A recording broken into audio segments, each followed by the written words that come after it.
ఈరోజు నేను చెప్పే రెసిపీ పచ్చిరొయ్యలు కోడిగుడ్లు వేసాను. శుభ్రంగా ఇలా కలిపేసుకోవాలి.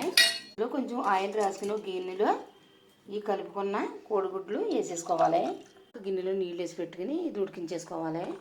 ఇలాగా మిక్సీ పట్టేసుకోవాలి. ఉల్లిపాయ రొయ్యలు కూడా వేసేసుకోవాలి. గుడ్లు రెడీ అయిపోయింది.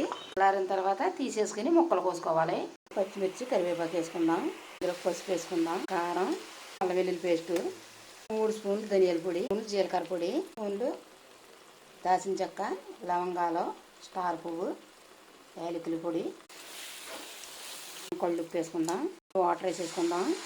ఈ కోడిగుడ్లు కోసేసుకుందాం. ఉడికిన కోడిగుడ్లది దగ్గర పడింది. ఇప్పుడు ఇలా కట్ చేసుకుని ఉన్న కోడిగుడ్లు వేసేసుకోవాలి. ఇలా కలిపేసుకోవాలి.